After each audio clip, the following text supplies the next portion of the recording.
کہ یہ اصل کام تو خدا کا ہے. وہ تو دنیا میں کوئی احمدی اگر خدا کی آواز کو بلند کرتا ہے تو خدا اس کو ثواب دینا چاہتا ہے، ورنہ مسیح موعود نے یہی فرمایا ہے کہ قضائے آسمان اتی باہر حالت شبت پیدا. اسلام کو تو دنیا میں غالب ہونا ہی ہونا ہے. یہ اللہ کا فضل ہے کہ تمہیں اس کی توفیق عطا کی جا رہی. اس بارے میں آپ دیکھیں کہ خدا نے ایک وسیع نظام قائم کیا ہے اور پہلے دن سے مسیح موعود کو بتایا ینصرک رجال نوحی الیہم من السماء. فرمایا جہاں تک قانون تمہیں اجازت دے حکمت عملی کے ساتھ حقیقی اسلام کی دعوت دیتے چلے جاؤ، غافل نہ ہونا. کیونکہ دعوت اللہ جو ہے وہ صرف 5 وقتہ فرض نہیں، آپ جانتے ہیں خدا کے فضل سے ممتاز مربی ہیں آپ. حضرت نمازیں 5 پڑھتے تھے تہجد کے علاوہ، مگر تبلیغ کا کوئی وقت معین تھا؟ زندگی کے آخری سانس تک آپ نے یہ فرض ادا کیا ہے. اتنی بڑی اہم چیز ہے. آنے والے کیا خیال ہے کہ سب حضوری کی تبلیغ سے پہنچے وہاں پر؟ وہ اللہ کا سامان تھا لے کے آنے والوں، کیونکہ رسول اللہ کا مطلب لکھا ہے کہ خدا نے فرشتے رسول پاک صلی اللہ علیہ وسلم کی خدمت میں بھیجے ہیں، کیونکہ سب سے بڑے آدم تو آپ تھے. تو فرشتوں کا نزول دلوں پر ہوا، کیونکہ عقیدے کا بدلنا دلوں سے ممکن ہے. بموں سے کھوپڑیاں آپ توڑ سکتے ہیں یا تلواروں سے، مگر عقیدے کو نہیں بدل سکتے. دشمنوں نے آپ کے انگاروں پر صحابہ کو ڈال دیا اور ظالموں نے جہاں تک کیا خبائب کے ساتھ. وہ خود فرماتے ہیں کہ جب تک اندرونی طور پر رطوبت باہر نکل کے ان کوئلوں کو بجھا نہیں سکی ہو سکے یہ ظالم آگ پہ رکھتے رہے. بلال تو تپتی اور ریت کی زبر لٹاتے تھے، مگر بلال احدن احدن احدن ہی کہتے رہے. کیوں؟ اس واسطے کہ ایمان لانے والے پر کا انقلاب یہ ہے کہ اس کے دل کے اوپر خدا کا تخت قائم ہو جاتا ہے. تو تبدیلی جو ہے وہ انسان کے دل میں واقع ہوتی ہے، اور دلوں پر قابض نہ کوئی حکومت ہو سکتی ہے نہ کوئی اقتدار ہو سکتا ہے. دلوں پر خدا کا قبضہ یاد رکھیں. اس دل کو بدلنے کے لیے خدا نے اپنے فرشتے نازل کیے ہیں. پہلی جماعتوں کے لیے بھی، محمد رسول اللہ کے لیے بھی یہ انتظام کیا، اور خدا نے مسیح موعود کو بتایا گھبرانے کی بات نہیں. ینصرک رجال نوحی الیہم من السماء. تم اپنا کام کرتے چلے جاؤ، ہم اپنے فرشتوں کے ذریعے سے تمہارے پاس لائیں گے لوگوں کو.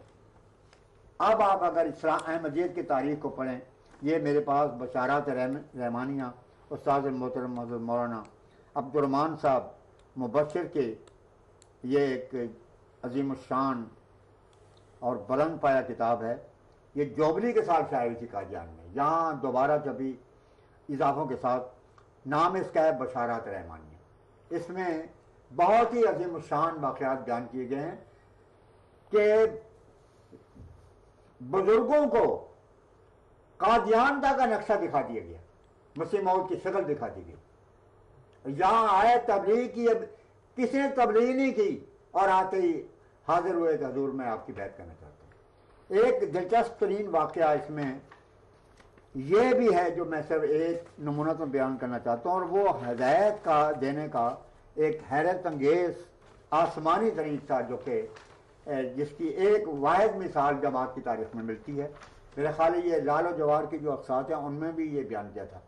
اور حضرت خلیفۃ المسیح رابع نے جب اس کو پڑھا تو حضور نے یہ ارشاد فرمایا کہ یہ حوالہ جس رقم سے لیا گیا ہے وہ فوری طور پر اس کا عکس کیا جائے. چنانچہ مولانا طاہر مجید صاحب نے مجھے فیکس کیا اور میں نے اسی رات ہی فیکس کے ذریعے سے وہ حکم بھی حضور نے بھجوا دیا. اس میں یہ لکھا ہے، اعظم مفتی محمد صادق صاحب کی یہ روایت ہے اور یہ ساری تفصیل الحکم میں اسی زمانے میں چھپ چکی تھی۔ اسی حوالے سے مولانا عبدالرحمٰن صاحب مبشر نے یہ واقعہ لکھا ہے۔ اب مفتی صاحب کا بیان، اس کا خلاصہ یہ ہے کہ یہ 1903 کا واقعہ ہے، جس وقت کہ آپ تعلیم اسلام ہائی اسکول کے ہیڈ ماسٹر تھے۔ ہیڈ ماسٹر تھے کہ اسی دوران محمد افضل صاحب مرحوم، بابو محمد افضل، مشرقی افریقہ سے آنے والے، البدر کے پہلے ایڈیٹر، وہ فوت ہو گئے، تو حضرت مسیح موعود علیہ السلام نے آپ کو دوسرا ایڈیٹر مقرر کیا۔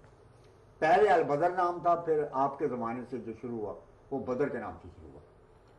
تو کہتے ہیں کہ میں ہیڈ ماسٹر تھا تو مجھے پچھلی رات کو خواب میں ایک لفافہ دکھایا گیا جس میں زیرک خان محمد نظام الدین، مسجد قطب شاہی آصف آباد، یہ پتہ لکھا ہوا تھا۔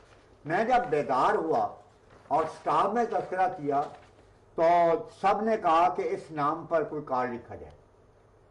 چند دن کے بعد جب کوئی ڈاکخانے سے اس کے جواب میں کوئی خط نہ آیا تو پھر مجھے دوستوں نے مشورہ دیا کہ آپ کو چاہیے کہ صرف یہ نہ لکھیں کہ آپ مہربانی کر کے مجھے جواب دیں، میں آپ سے رابطہ کرنا چاہتا ہوں، بلکہ آپ پوری تفصیل لکھیں خواب کی کہ اس وجہ سے میں آپ سے ملنا چاہتا ہوں، یہ خدا کی تاریخ ہے۔ لیکن اس کے 8 دن بعد گزر گئے، پھر بھی کوئی کارڈ نہ آیا۔ آخر آپ نے اخبار الحکم میں یہ اپنی خواب شائع کی۔ چند روز کے بعد فرماتے ہیں کہ مجھے حیدرآباد دکن سے خط آیا، اور خط لکھنے والے نظام الدین ہی تھے۔ انہوں نے یہ لکھا کہ اللہ آپ کو جزائے خیر دے، مجھے بھی ضرورت تھی قادیان کے متعلق، کیونکہ میں نے خواب میں دیکھا کہ میں کہتا ہوں کہ میں اگر امام مہدی تک پہنچنا چاہوں تو مجھے قادیان جانا چاہیے۔ تو یہ خواب میں میری زبان پہ جاری ہوا۔ میں حیران تھا کہ قادیان کہاں پر واقع ہے، کبھی سمجھتا پٹنہ کے قریب ہے، کبھی آسام کی طرف نظر تھی، اور میں حیران تھا، کسی سے پتہ نہیں تھا، کیونکہ گمنام بستی تھی، میں تھا غریب و بے کسو، گمنام و بے ہنر، کوئی نہ جانتا تھا کیا ہے قادیاں کدھر۔ تو یہ صورت حال تھی۔ تو مجھے پتہ ہی نہیں لگ رہا تھا کہ اسی دوران اب آپ کا خط آ گیا ہے جس میں بتایا ہے کہ مہدی موعود قادیان میں اور قادیان ضلع گرداسپور میں، اور خدا نے آپ کو بتایا۔ اور عجیب بات ہے کہ آپ جو وقت بتا رہے ہیں، جو تاریخ بتا رہے ہیں، بین ہی وہ رات تھی اور وہی تاریخ تھی اور وہی وقت تھا جب کہ خدا نے مجھ پر یہ انتخاب کیا۔ تو اب میں آپ سے اتنا عرض کرتا ہوں کہ حضرت مسیح موعود، مہدی موعود کے خدمت میں میری بیعت کا حاضری دے۔ میں خود بھی حاضر ہوں گا، تو بعد میں وہ خود بھی حاضر ہوں۔ اب دیکھیں کتنی عظیم الشان بات ہے۔ یہی واقعات پاکستان میں ہو رہے ہیں۔ چند دن پہلے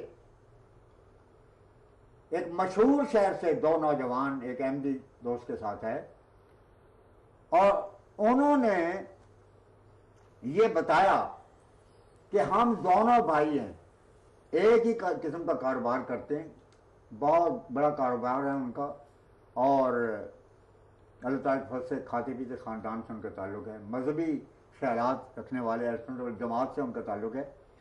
کہنے لگے کہ ایک رات ہم دونوں کو ایک خواب آئی کہ ایک بزرگ ملے، پگڑی پہنے ہوئے تھے، ایسکن پہنی تھی اور سر داڑھی تھی، اور ہمیں کسی نے کہا کہ اگر تم آج دنیا میں اپنی کسی مشکل کو حل کرنا چاہتے ہو تو تمہیں فی الفور اس بزرگ کے پاس جانا چاہیے۔ دونوں نے خوابیں دیکھی، اور اتفاق کی بات ہے کہ دونوں اپنے کسی کام کے لیے اس احمدی کے پاس آئے تھے۔